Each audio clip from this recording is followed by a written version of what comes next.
Hello and welcome to this roundtable of the Hollywood Reporter Roma. I'm Alan Friedman, and we are going to discuss today the future of Italian cinema. And we're very pleased to have with us three superb, amazing guests. Let's start with Alberto Barbera, the artistic director of the Venice Film Festival. Welcome, sir. Thank you very much. Good to have you with us. Pleasure. And another great figure, Tarak Ammar, great entrepreneur, the owner of Eagle Pictures, and a man about town. Good to see you. Good to see you, Alan. And on the creative and production side, former actor and producer, founder of Lucky Red, Andrea Occhipinti. How are you? Very well, thank you. Good. Happy to be here. All right, gentlemen, before we begin, let's take a quick look at this special message, this interview with the Hollywood Reporter that the Minister of Culture, Gennaro San Giuliano, gave me yesterday, and then we'll talk about it. Let's see. Ho sempre pensato che il cinema, di cui sono un grande appassionato, fosse la forma di arte più vicina alle persone, quella che viene più immediatamente avvertita soprattutto dalle giovani generazioni. E la mostra del cinema di Venezia si conferma anche quest'anno una grande vetrina internazionale. Basta scorrere l'elenco dei partecipanti, di coloro i quali vengono qui a Venezia, per percepire quanto sia importante e rilevante questo appuntamento. Come governo stiamo lavorando molto sul fronte cinema. Abbiamo lavorato tantissimo per razionalizzare e anche un po' moralizzare il meccanismo di erogazione di risorse al cinema, il tax credit, ma anche i contributi selettivi. Siamo soddisfatti del lavoro che abbiamo fatto. Il cinema è un grande sogno e ciascuno di noi rivive se stesso anche attraverso le pellicole che ha apprezzato nel corso degli anni. Noi siamo pronti a sostenere questa che è anche un'importante industria nazionale, un'importante industria italiana, perché l'Italia vanta delle grandi eccellenze tra le maestranze, tra i veri e propri artigiani del cinema. E noi vogliamo sostenere questa filiera. E la congiuntura è una congiuntura favorevole perché in questo momento storico l'Italia mette in campo degli straordinari e bravissimi registi che si stanno facendo onore in tutto il mondo. There we go. Gennaro San Giuliano saying the Italian government is going to invest more in tax credits and help for the Italian industry. Alberto Barbera, how would you judge the relative health of Italian cinema today? Well, we are in a peculiar situation now, as you know. We are coming from a 2 or 3 years of the COVID period and the post-COVID period when the Minister of Culture decided to support strongly the Italian cinema, doubling the amount of the money in the investment to support both the production and distribution and the theatrical circuit in Italy. Last year, when the new government came, they decided to modify, to change the rules, for example, of the tax credit, of the public support to independent cinema, and so on. It took 1 year to get to the result, which has just been published. Mm-hmm. So it's difficult to know what will happen in the future. But we have to the wait. key facts there are, it's still nearly $800 million, about 700 million euros a year. 700 million euros. Yes. And it's still a 40% tax credit. Absolutely. And Americans may not know, you come to Italy, you shoot your film, and 40% of your budget is paid for by the Italian government. Absolutely. It's not bad. No, of course not. What happened in the last 2 or 3 years? From 100, 150, 120 films produced per year, Yeah. we are up to more than 350 films produced, Okay. which is too much, of Okay. course, in a small market like the Italian one. There is Okay. no space to release all these films, Right. not even on the platforms. Right. There are too many. And the fact that the producers, they had the chance to produce a lot of films. Yeah. They invested in the quantity instead of the quality of the Okay, films. interesting point. Yeah. But the So- health economically of Italian cinema is how? How would you describe it? Strong, weak? No, I Healthy? would say strong and healthy. Strong and for the healthy. moment. Absolutely. Okay. But we have to wait. There is the consequences of the new rules that will. Are there be, any consequences you want to mention? Well, I think that they are. I didn't have time to read the. We'll ask your colleagues on the Absolutely, production please. side. Tarak Ben Ammar, do the new rules affect you? Are they positive or negative? Well, I think you said something very important. I was in Los Angeles, and they all tell me, we're going to Spain, we're going to Malta, we're going to France, we're going to Germany, because Italian tax shelter has disappeared. I said, what do you mean?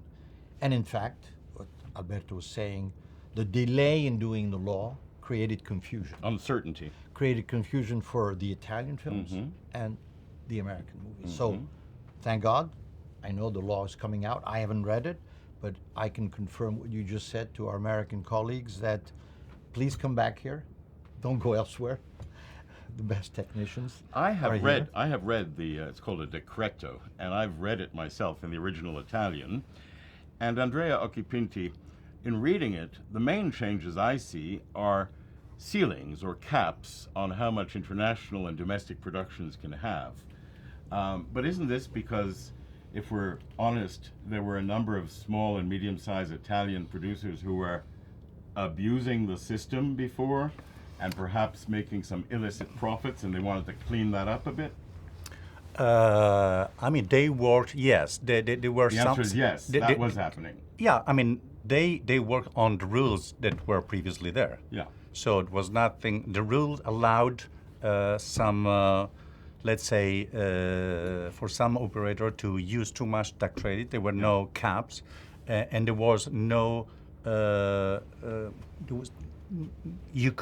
Whoever could use the tax There were credit. no ceilings. Should, Yeah.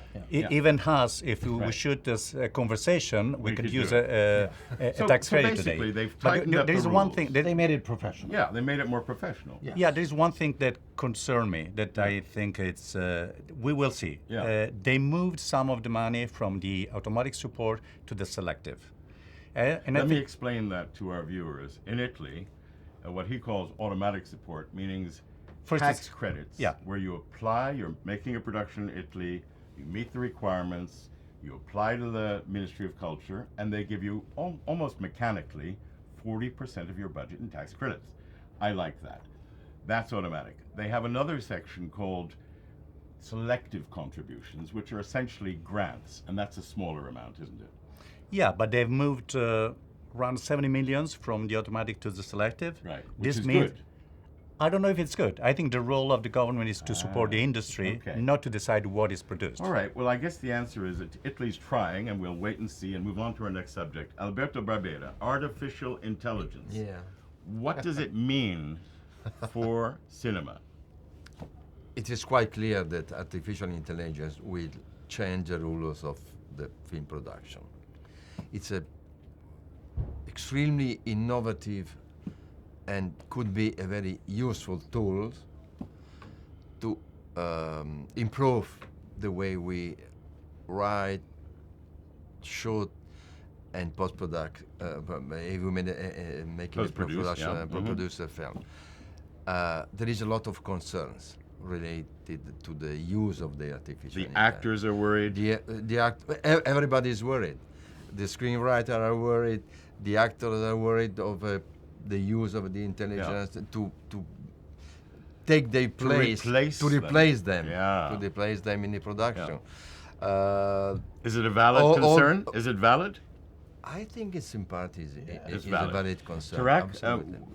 can we see, you're a producer, you're a company owner, can we see a future, maybe not tomorrow morning, but maybe in 5 or 10 years, or even less, where instead of a writer's room of 20 people, I got 3 writers, artificial intelligence, and the 3 writers aren't so much writers as curators of the content? Yeah, I'm not convinced that artificial intelligence will replace the genius of writers Good. and of directors. That's reassuring. And I also think it could be a tool. Alberto is right to make cuts somewhere, technically, but I don't believe the European governments are going to authorize the dubbing.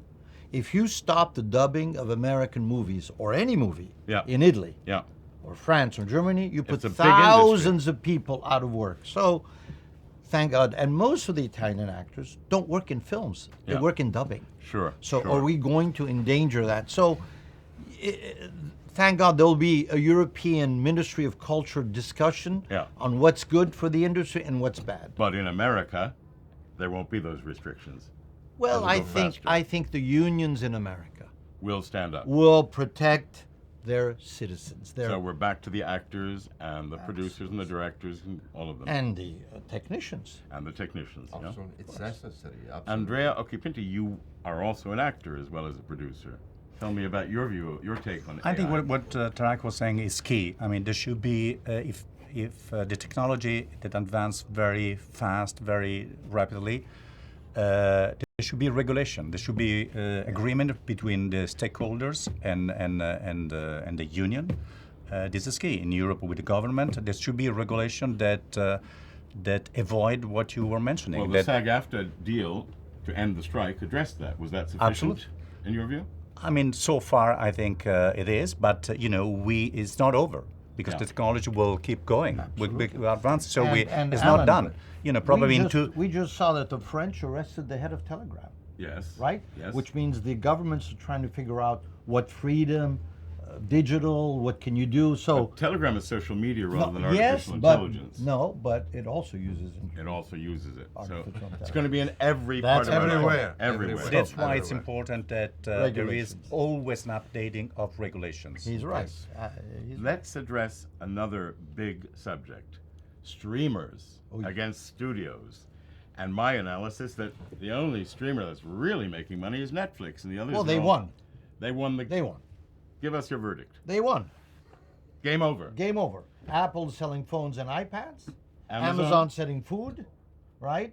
Hulu, forget it, Well, Netflix controls the world in terms of streaming. and it will remain that way. Yes, they won. The battle, Paramount's dead. And what happens starts. to linear TV? That's another discussion which we can. But I think streamers Doesn't want to talk about. No, I really don't know. Yeah. But Alberto, who's been dealing, he was the first to Yeah. play films. Are they streamers? He brought him here. He was Yeah. at that turning point that Cannes didn't do. I think he could tell you more So tell how us, he you brought the approached that. streamers into Venice before Cannes got up. Yeah, That's because correct. I mean, I realized that since the streamers and mainly Netflix, because at the beginning it was only Netflix, they were producing some of the most interesting author films from the best filmmakers of. You of brought the films. Roma here. Right? Yes, of course. You were the Roma first. was here. He won the Golden Lion, then he won the Oscar. I mean, why trying to build a wall between the streamers and the older studios? Now they are on the same level. I mean, Netflix and Amazon, they produce some of the biggest films in the recent year that Hollywood was not able to produce. And now they are part of the Producers Association. So there is not anymore any reason to consider them as something, an alien, compared to the traditional Okay. So production. this is the man who brought streamers under the tent of Venice He before legitimatized Cannes. them. He made them real. You did it. So well done. What about? I don't know if well done is the right thing to say. No, it is. It is. It is. Let's ask Andrea Occhipinti. I mean, on this subject, Lucky Red was the one that distributed theatrically Netflix. Lucky titles. Red, just give us a quick Lucky brief. Red is a company, distribution and production company that I founded in '87, and is often the first independent. They do the best. You quality distributed stuff. all the Sorrentino films. Not all of them, but some of them, Yeah. and produced some of them. And we were, since Roma, the Italian distributor theatrical of the Netflix titles. Okay. And with a lot of protests from the exhibitors because the windows were shorter, blah, blah, blah. And because of that, they made a law then that applies for Italian films. Let me ask each of you a quick numerical question. What percentage of your distribution at Eagle Pictures and at Lucky Red is to streamers or non-streamers? Tarak. Mine, I have zero with Netflix or Apple. I distribute Paramount and Sony.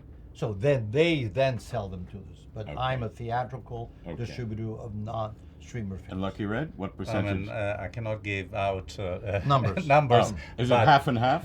No. No.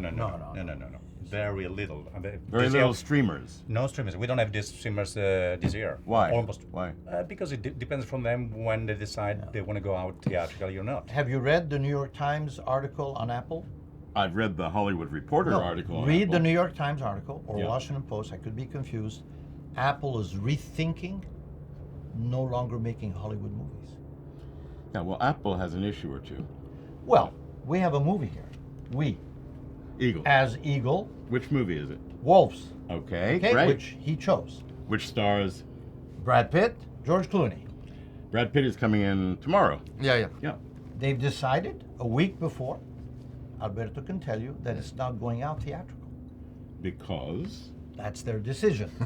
I Okay. can't speak in their Do you name, have a but problem? Do you have a problem with that? well, I'd rather it be distributed theatrically. I get paid to release movies from Sony. Right. Sony gave us the movie. Right. We are Sony's distributor.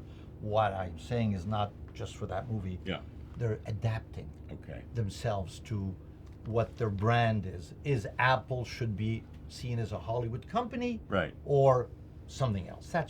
That's what the article I recommend you read, because it really Can does. I add something? Please, Because Andrea. you mentioned majors and streamers. I think one of the main concern on the theatrical board, especially for majors, and the season and the box office mainly made from very little titles. Last summer there were two titles, Barbie and Oppenheimer, that made the summer. In Italy there was one film, Paolo Cortellesi Cencolo Domani, that made specifically the season for the Italian films. This is a concern because after the pandemic, the public goes for very few titles. Yep. They go a lot for it, Yep. and then the rest are lower. Yeah. This is a problem for the industry. Okay, let's zoom back from our Italian conversation and talk about the world for a moment.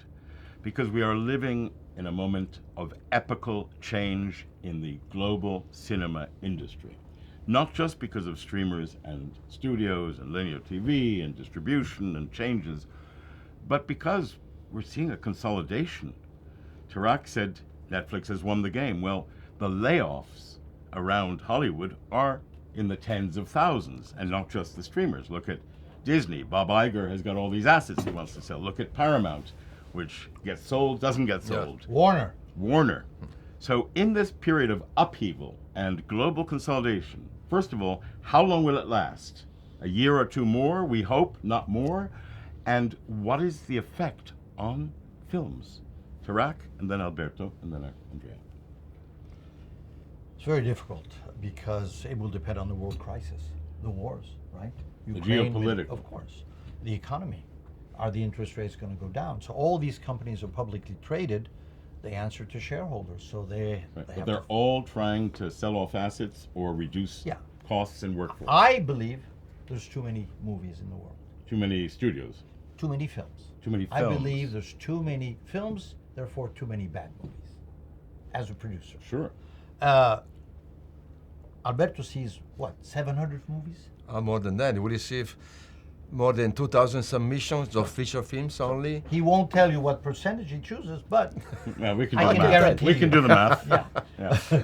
So there'll be a serious crisis. Yeah. Yes. There is already, Yes, but remember we thought television was going to kill cinema right? in the 50s Right. and the 60s. Right. And then DVDs. Yeah. Talent will adapt. Intelligence, not AI. But are you predicting? Human. Are you predicting a greater crisis and a greater? I think it'll be a long crisis. yes. across the industry. Across the industry. The main causes being 1, 2, and 3. 1, money, the cost of money. 2, 2, people don't really want to go out and spend money. Therefore 3, it sends money. And the taste of the audience has been lowered by the amount of bad movies. So now they are not educated the way they used to choose. That's why festivals are essential. well, one thing we Essential to- don't have here at the Venice Film Festival is the Dumb and Dumber sort of pop movement that our friend Tarak is talking about. No, You go but we do pop. have Beetlejuice. Well, that's pop. Yeah. Yeah, and Yeah. it works. Yeah. Yes. And it works. It It, works. it pleases So- the young and the old. So right? we shouldn't judge films No. being snooty. But it's Tim Burton, the talent. It's Again, Tim. Yes. talent will always survive. And content is still the Mediocrity driver. will never. Exactly. And excellent content is still the driver. But I would drive your attention on another Direction. direction, another aspect of the problem, because more and more there is another problem that is going to affect the world production of films, which is the censorship, which is not something we used to Censorship where? in a lot of different countries. A lot of countries. China? China mainly, but in other countries in the South Asia. Okay. India, India? of course. Yeah. Turkey. Yeah. Latin America. I mean, have you seen what is going on in Argentina, for example? Yes, yes, you're It's a right. mess. And this censorship. So is- I was accused not to have too many films from Asia or from Latin America and so on. But the problem is that there are no films. Talents are not allowed to make their own, express themselves freely out, in the same way we are used to. He's right. So there is no films. And the effect of this censorship in places like China, India, Turkey, Argentina is what? Andrea? I mean, this is unfortunately happening in more and more country where there is. That's why I was saying that government should not control or direct what is produced, because it can be different level of censorship or auto censorship. Tarak Ben Ammar, what kind of advice would you offer to Italian filmmakers?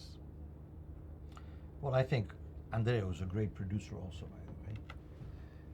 Can tell you better than I for the Italian film. I was blessed to have learned my business through Roberto Rossellini, Comencini, Zeffirelli.